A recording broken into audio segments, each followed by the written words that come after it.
Each year, thousands of leaders, innovators, and forward thinkers gather at Workday Rising to explore what's next in the changing world of work.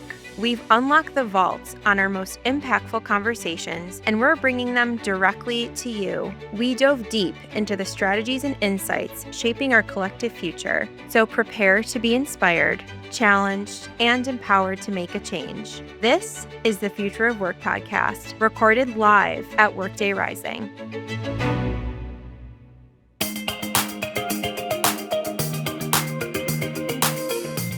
Hi everyone, I'm Gina Sheibley, Chief Communications Officer here at Workday, and I have the very wonderful privilege of being here with Joel Hellermark, CEO of Sana, which we announced our intent to acquire yesterday. It's very exciting for all of us. So Joel, thanks for being here. Thanks for having me, Gina. I would love for you to tell everyone more about Sana, because as I've learned about what you do, it's just so intriguing and we're so excited. So can you just tell us a little bit about your story, how you started Sana, a little bit about your background, let people get to know you? Yeah, of course. So it all really began when I was 13. I stumbled upon some Stanford courses in programming that they had just made public. Classic, all the 13-year-olds are doing that. I was doing that too. So I was super curious and got really deep into programming and subsequently AI. And then I founded Sana because I thought AI would fundamentally change how people access knowledge. And that was really the genesis. So in 2020, we launched the world's first AI-powered learning platform. And then in 2023, the first agents connected to all of your company's knowledge and apps. So tell me a little bit, when you say connected to all of your company's knowledge and apps, kind of create a picture for people of what that looks like, what that means. What kind of things are we connecting? Of course. So you can think about it as different arcs, really. The first arc was, how do you create a Google for your company that allows you to search and access all of your company's apps? You have knowledge sitting in Microsoft 365. You have knowledge sitting in SharePoint and in Salesforce and all of these different applications. So the first thing is, how do you create that Google for your company? Yeah. Then ChatGPT launched and people started asking themselves, okay, we want a conversational interface on top of this. We don't just want to search and find knowledge. We want to get answers. And then from there, with the agentic era, people didn't just want to get answers, they wanted to do actions in all of these apps too, and automate work. And Sana has sort of been pioneering that shift from search to conversational and knowledge discovery and to now agentic AI. I love that. Now, one of the things that I heard you say on stage was that this will help make Workday the new front door to work, which I love. Can you help people understand a little bit about what we're thinking there? So employees today spend hours sifting through information, bouncing between dozens of apps. And what they're really looking for is this sort of universal interface that makes all of that knowledge more accessible, all of those applications more accessible, and makes it really easy to automate work too. So what we believe is that AI will be the new UI. You'll have a conversational interface that sits on top of all of your enterprise applications and can serve you the exact things that you need. And that's what we intend to build together. The new front door for work that gives you all of the world's knowledge, all of your company's knowledge, all of your apps, and makes it really easy to automate tasks as well. I love that. So what you're kind of describing, if I can speak to the people who are non-technical, I'm going into Workday, this is future vision. I'm asking it a question, right? Help me log vacation time, or help me find something or create something in a conversational way. And then it's going to pull not just from Workday, but all of the apps that we're connected to. So for, Google users, all of that, Salesforce, bring it in. Exactly. Cool. Why don't you give people a real example other than my silly examples? What's like a good use case that if you were talking to a future joint customer, what would they be able to do? So first, imagine you're a sales rep getting onboarded and you want to get up to speed on the competition. You have knowledge sitting about the competition in Salesforce, in a previous sales training that you recorded, in SharePoint. You might have something in Workday. The first thing Sana can do is search through all of that and generate a personalized course just for that user. So they can get a personalized ramp up that goes through all of your company's knowledge. Second use case is, imagine, we've had a quite busy time with Rising. I think we decided we should have some vacation soon. Yes. Maybe we want to find some Absolutely. vacation.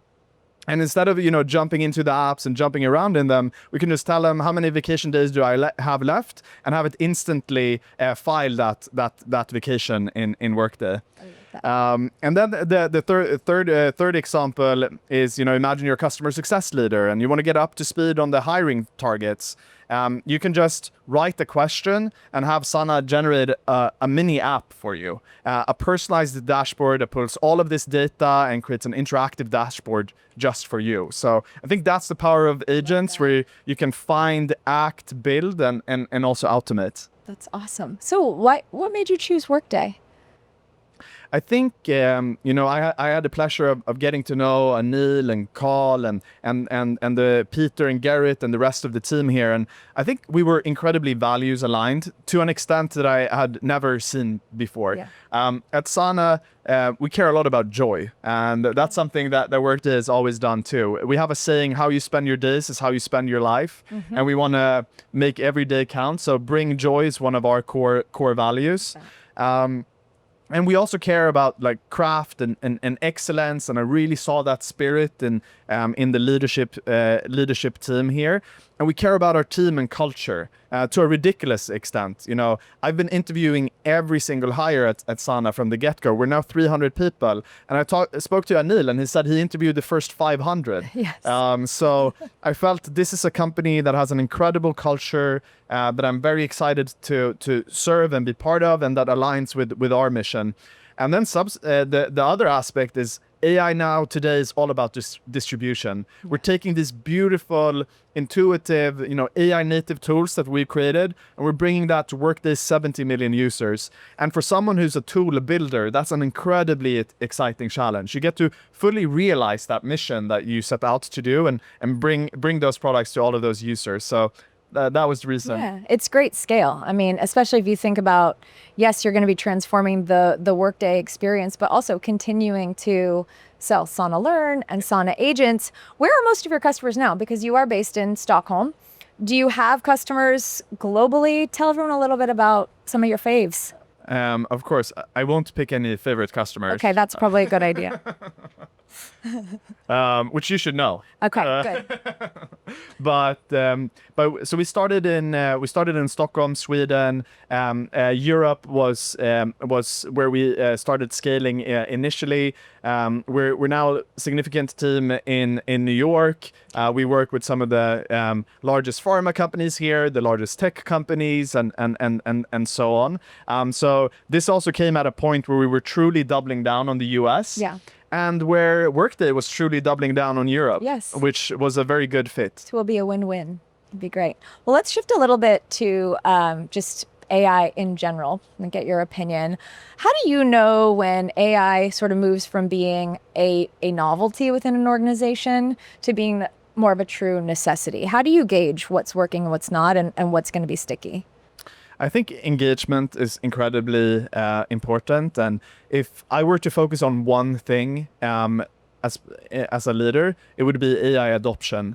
When you have AI adoption, you can ride the waves of improvements from these models. Yeah. The day after the model improves, your entire organization is leveraging it. Yeah. Whether that's Cursor, where all of the engineers are using Cursor, and then the day after you get a more intelligent coding model and everyone instantly gets more productive, or if it's for all other business tasks. So I think adoption is the most critical piece, and I think what leaders today are getting a bit tripped up on is talk so much about ROI, give me the business case before we roll it out. Let's start with a small pilot and then scale it up. Yeah. And I would urge leaders to be more bold. Make sure you get the adoption, the ROI will follow. That's great. I love that.